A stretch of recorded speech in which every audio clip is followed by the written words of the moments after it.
Hello guys, welcome to Ganu channel.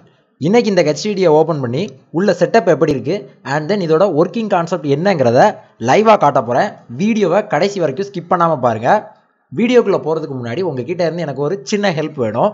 அது என்னன்னா நீங்க இன்னும் நம்ம சேனலை சப்ஸ்கிரைப் பண்ணலாம். கீழ இருக்க அந்த ரெட் கலர் சப்ஸ்கிரைப் பட்டனை தட்டி விட்டுருங்க. Welcome to this series What is Inside. இந்த ஹார்ட் டிஸ்க் பார்த்தீங்கன்னா லேப்டாப்போட ஹார்ட் டிஸ்க். இது வந்து 500 GB.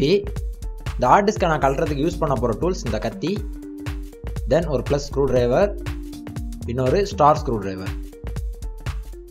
ஃபஸ்ட்டு இதை நான் கழட்டுறதுக்கு யூஸ் பண்ண போகிறது ஒரு ப்ளஸ் ஸ்க்ரூ டிரைவர்.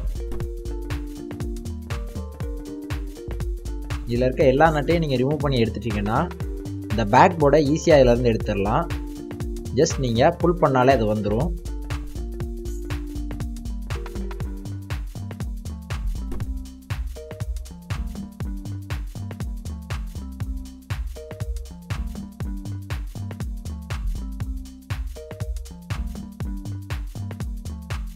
ஒன்ஸ் நீங்கள் இதில் உள்ள எல்லா ஸ்க்ரூவையும் கழட்டி முடிச்சிட்டிங்கன்னா இந்த போர்டை ரிமூவ் பண்ணுறது ரொம்ப ஈஸி. ஜஸ்ட் நீங்கள் அதை மேலே நிற்கி புல் பண்ணிங்கனாலே அந்த போர்டு உங்களோட கையில் வந்துடும். இதுக்கு பின்னாடி 3 ஐசி இருக்குது. அது என்னலான்னு பார்த்தீங்கன்னா இந்த சைடு சிங்கிளாக இருக்கிறது வந்து CPU கண்ட்ரோலர், அதுக்கடுத்து பார்த்தீங்கன்னா மேலே இருக்கிறது மோட்டார் கண்ட்ரோலர், இந்த பக்கம் இருக்கிறது பார்த்தீங்கன்னா கேட்ச் ஐசின்னு சொல்லுவாங்க. இந்த பின் வழியாக தான் ஹார்ட் டிஸ்க் ஹெட்டுக்கு டேட்டா ட்ரான்ஸ்ஃபர் ஆகுது. டேட்டா இன்புட் அண்ட் அவுட்புட் அந்த பின் வழியாக தான் நடக்குது. இந்த போர்டில் டாப்பில் சேட்டா கனெக்டர் அண்ட் சேட்டா பவர் கொடுத்துருக்காங்க. அதை ஒரு ஓரமாக வச்சுட்டு இது மேலே என்ன இருக்குன்னு பார்க்கலாம். இது மேலே ஸ்பாஞ்ச் மாதிரியான ஒரு மெட்டீரியல் இருக்குது. இந்த ஸ்பாஞ்ச் மாதிரியான மெட்டீரியல் எதுக்கு யூஸ் ஆகுதுன்னா இந்த ஹார்ட் டிஸ்கோட பிசிபி இந்த பிளாஸ்டிக்கோட காண்டாக்ட் ஆகாமல் இருக்கிறதுக்கு இந்த மெட்டீரியல் யூஸ் ஆகுது. இது நார்மல் ஸ்பாஞ்ச் மாதிரி தான் இருக்குது, ரொம்ப திக்காக இல்லை. இதை ஓரமாக வச்சுட்டு நம்ம அடுத்த வேலையை பார்க்கலாம். இது உள்ள நிறைய டஸ்ட் இருக்குது. ஜஸ்ட் நான் அதை க்ளீன் பண்ணிடுறேன். ஓகே, டஸ்ட் எல்லாம் க்ளீன் ஆயிடுச்சு. அந்த பிசிபியில் பார்த்தீங்கல்ல அந்த பின் வந்து இந்த இடத்துல தான் கனெக்ட் ஆகும். இதுதான் மோட்டார். இதுதான் உள்ளே இருக்க டிஸ்கை ரொட்டேட் பண்ணும். அதுக்கப்புறம் இதில் நிறைய ஸ்க்ரூஸ் இருக்கிற மாதிரி கொடுத்துருக்காங்க. நான் அதை ஸ்க்ரூஸ் கிடையாது, அது வெறும் ஹோல். நான் அதை ஜஸ்ட் இதை பிளேடால் அதை கட் பண்ணி காட்டுறேன். அது வெறும் ஹோல் தான்.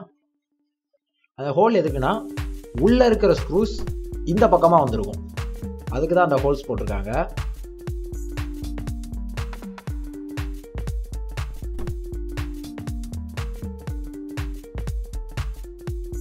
இதில் பார்த்தீங்கன்னா உங்களால் நிறைய ஸ்க்ரூ ஹோல்ஸ் பார்க்க முடியும்.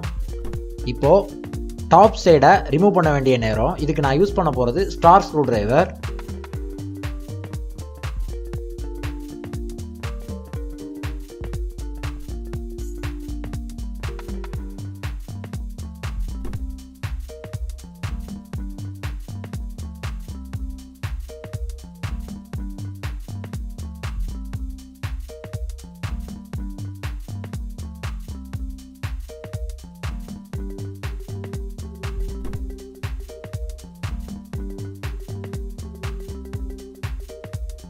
ஸ்க்ரூவை எல்லாம் கழட்டிட்டிங்கன்னா டாப்பை ஈஸியாக நீங்கள் இதிலேருந்து எடுத்துடலாம். ஜஸ்ட் நீங்கள் புல் பண்ணிங்கனாலே அது வந்துடும்.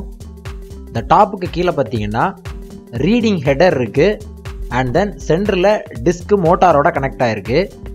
நீங்கள் ஒர்க்கிங் கண்டிஷன் ஹார்ட் டிரைவை கழட்டினீங்கன்னா இந்த டிஸ்க்கை நீங்கள் டச் பண்ணக்கூடாது, ரொம்ப கேர்ஃபுல்லாக இருக்கணும். இந்த ரீடிங் ஹெடர் எப்படி ரீட் பண்ணணும்னு பார்த்தீங்கன்னா இந்த பழைய காலத்து மியூசிக் பிளேயர் மாதிரி அந்த ரீடிங் ஹெடர் வந்து அந்த டிஸ்க் சுற்றும் போது அது மேலே போய் ரீட் பண்ணும். அதுதான் இதோட கான்செப்ட்டு, இந்த HDDயோட கான்செப்ட்டு. இதில் மூவிங் பார்ட்ஸ் இருக்கிறதுனால தான் இதோட ஸ்பீடு வந்து கம்மியாக இருக்குது. SSD வந்து இப்போ அதை ரீப்ளேஸ் பண்ணியிருக்கு. பிகாஸ் அதில் வந்து இந்த மாதிரி மூவிங் பார்ட்ஸ் கிடையாது. நம்ம மெமரி கார்டு மாதிரி சிப்பை வச்சே இது ஃபுல்லாமே ஒர்க் ஆகும். SSD வந்து மீதி இருக்கதையும் நம்ம பிரித்து பார்க்க ஸ்டார்ட் பண்ணலாம். இதுக்கப்புறம் நம்ம பிரிக்கிற எல்லாமே அக்ரெசிவாக தான் இருக்கும். இப்போ நான் அது உள்ளே இருக்க எல்லா ஸ்க்ரூவையும் ரிமூவ் பண்ண போகிறேன். உள்ளே இருக்க ஸ்க்ரூ ரிமூவ் பண்ணுறது எல்லாத்தையுமே நான் இதில் ஸ்பீடாக காமிச்சிருப்பேன்.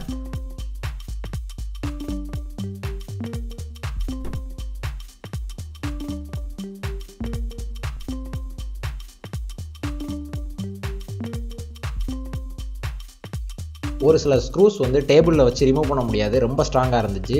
ஸோ நான் அதை கொஞ்சம் டேபிளில் இருந்து கையில் எடுத்து ரிமூவ் பண்ணியிருப்பேன்.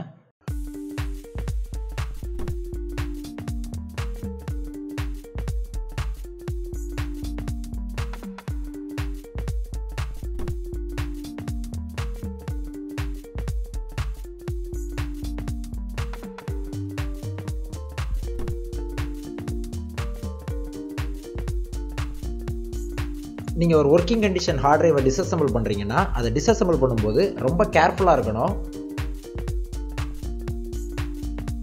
பிகாஸ் இந்த ஹார்ட் டிஸ்கில் இருக்கிற இந்த ரீடிங் ஹெடர் எல்லாம் ஈஸியாக டேமேஜ் ஆகிற மாதிரி இருக்கும்.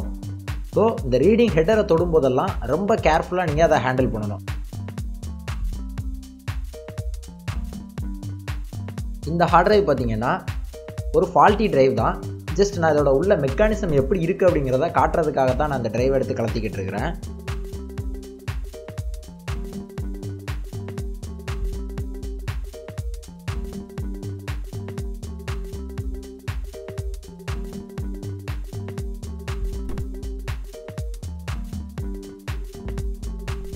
இதில் இந்த பின்னாடி இருக்க ஸ்க்ரூ பார்த்தீங்கன்னா ரொம்ப தேஞ்சிருச்சு. ஸோ இந்த ஹெட்டரை என்னால் ரிமூவ் பண்ணி காட்ட முடியாது. நான் எவ்வளோ ட்ரை பண்ணி பார்த்துட்டேன், அந்த ஸ்க்ரூ என்னால் எடுக்கவே முடியல. பட் நம்ம இந்த டிஸ்கை கழட்டி பார்க்கலாம். ஸ்க்ரூ செம ஸ்ட்ராங்காக போட்டிருந்தாங்க. பிகாஸ் அது மோட்டரோட ரொட்டேஷனில் இருக்கிறதுனால.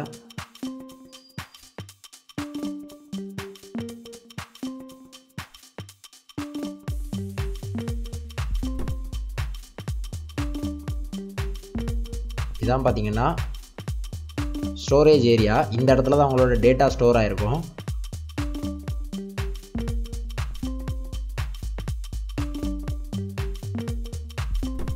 இதுதான் ஹார்ட் டிஸ்கோட மோட்டார். இதுதான் அந்த டிஸ்கை ஃபுல்லாக ரொட்டேட் பண்ணி அதிலிருந்து டேட்டாவை வெளியில் எடுக்கிறதுக்கும் உள்ள அனுப்புறதுக்கும் ஹெல்ப் பண்ணுது. இதுதான் அந்த ஹார்ட் டிஸ்கில் இருக்கிற டோட்டல் பார்ட்ஸ் ஃப்ரெண்ட்ஸ். இன்றைக்கி பார்த்த இந்த வீடியோ உங்களுக்கு பிடிச்சிருக்குன்னு நினைக்கிறேன். இதே மாதிரி உங்களுக்கு இன்னும் வீடியோஸ் வேணுன்னா நம்ம சேனலை மறக்காமல் சப்ஸ்கிரைப் பண்ணுங்கள். அப்படியே கீழே இருக்க அந்த லைக் பட்டனையும் தட்டி விட்ருங்க. நம்ம சேனலோட பேஜ் பார்த்தீங்கன்னா இன்ஸ்டாகிராம் அண்ட் டெலகிராம் அண்ட் ஃபேஸ்புக்கில் இருக்குது. உங்களுக்கு எந்த சோஷியல் மீடியா கன்வீனியண்ட்டாக இருக்கோ அந்த சோஷியல் மீடியாவில் என்னை ஃபாலோ பண்ணிக்கோங்க.